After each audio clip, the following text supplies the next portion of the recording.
वाचे वदता शिवनाम तयानवादे बोधकाम. वाचेला जर त्या शिवाचं नाव घेतलं काम क्रोधाची पीडा होत नाही का?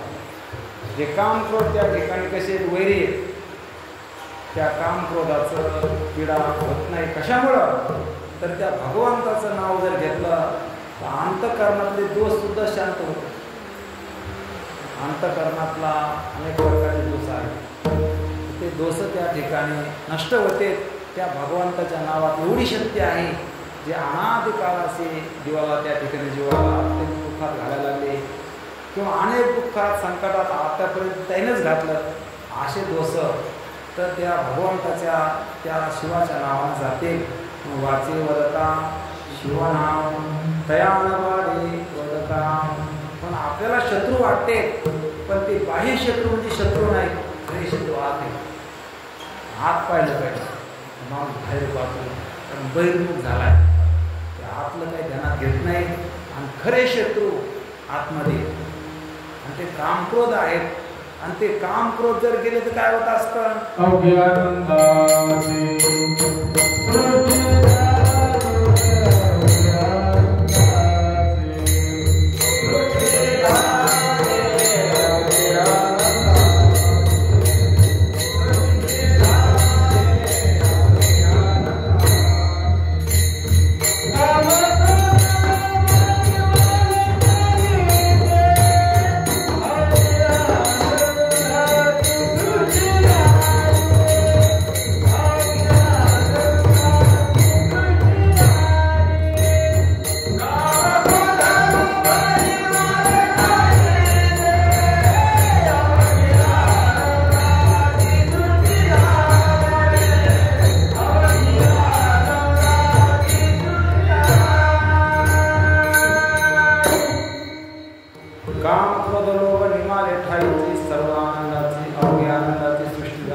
कारण हे काम क्रोध लोक जर गेले तर सगळी सृष्टी आनंदरूप होत असते. सगळीकडे आनंदाची अनुभूती त्या जीवाला येत असते. कारण काय?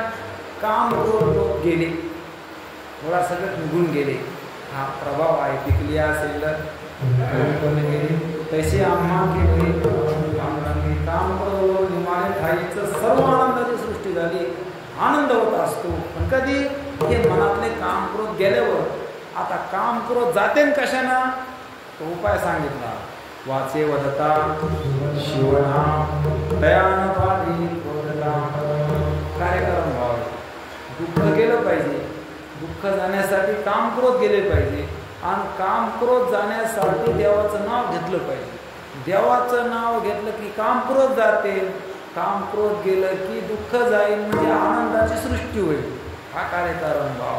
कारण देवाच्या नावानं काय होतं? काम क्रोध राहतच नाही आणि काम क्रोध जाणं आनंद होणं सगळंच. कारण याच्यामुळं आनंद होईल. आनंद नाही का? आहे. बाबरची सारावे हाते पाणी तो असे ऐते. पाणी आयतच आहे, फक्त बाबर बाजूला करायचं. शेवाळ बाजूला केलं की पाणी प्राप्त करायचं नाही, तिथंच. तसं हे बाजूला केले. हे ज्ञाननिधीचे भुजंग भजन मार्गीचे मांग विषय गरीचे वांग मारत जाण. याचा प्रभाव असा आहे. हे काम करो. हे जीवाला जोपर्यंत आहे तोपर्यंत सुख नावाची वस्तू मिळू देत नाहीत. हे केलेच पाहिजे पहा. आणि हे जाण्यासाठी त्या शिवाचं नाव घ्यायलाच पाहिजे. कोणी? जीवानं. का घ्यायला पाहिजे?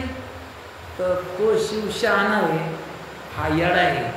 ह्या येड्यानं जर त्या शहाण्याचं नाव घेतलं तर हे शहाणा होईल. कोण? देव.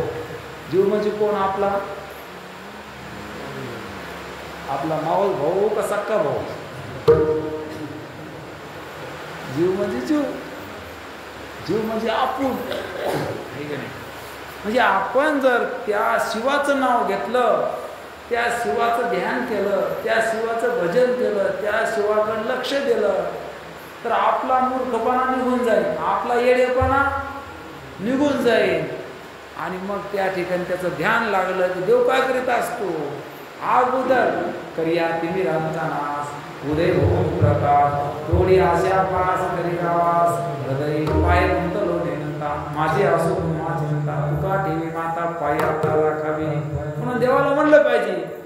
तिमिराचा नाश कर. तिमिर म्हणजे काय? अज्ञान. त्याचा काय करतो? नाश कर. म्हणजे दुःखाचा नाश होऊन जाईल.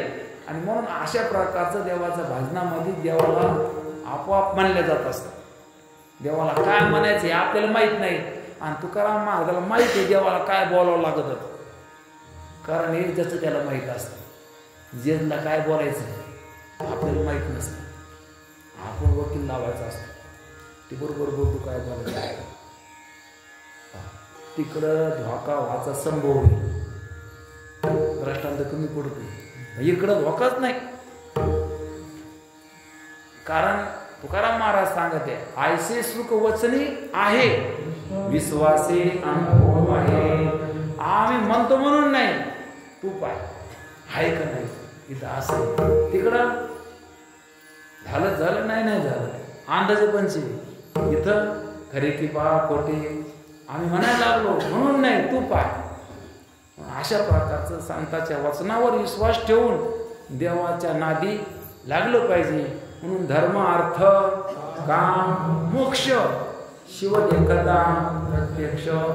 शिवाचं भजन केल्यावर पुरुषार्थाची प्राप्ती होत असते. पुरुषार्थ कारण पुरुषानं प्राप्त केलेलं त्याला काय म्हणायचं? पुरुषार्थ. किंवा पुरुषाला प्राप्त करता येतं धर्म अर्थ काम आणि मोक्ष.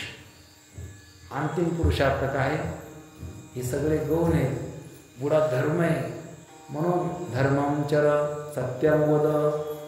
काय सांगितलं? मातृदेव भो पितृदेव भो आचार्य देव भो अतिथी देव हे सगळं सांगितलं. कशासाठी? हे धर्माचं आचरण कर. कारण देवाला काय आवडतो? धर्म आवडतो. आणि धर्माची हानी झाली की मग देव सहन करीत नाही. देवाला सगळ्यात जास्त धर्म आवडतो. यदा यदा धर्मस्य ग्लानिर्भवति भारत. कारण धर्माची स्थापना करण्यासाठी मी येत असतो. परित्राणाय साधूनां विनाशाय दुष्कृतां धर्म संस्थापनार्थाय संभवामि युगे युगे. कारण धर्माची हानी देवाला सहन होत नाही. म्हणून धर्म देवाला आवडतो. म्हणून धर्मानं वागलं पाहिजे. म्हणून देवाला जे आवडतं ते केलं पाहिजे. आवडेल एवा शिकवा एका प्रकार नामाचा गजर रात्रंदिवस. नाम आवडतं ना म्हणून नाम घेतलं पाहिजे. देवाला धर्म आवडतो ना म्हणून धर्म सोडला नाही पाहिजे. श्रेयाम स्वधर्माने गुणम. कारण स्वधर्माने वाग. स्वधर्मात मरण जरी आलं तरी चांगले. परधर्म भयावा. धर्म सोडू नको. धर्माचे पालन धर्माचे पालन.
कारण धर्माचं पालन करण्यासाठी संत आले.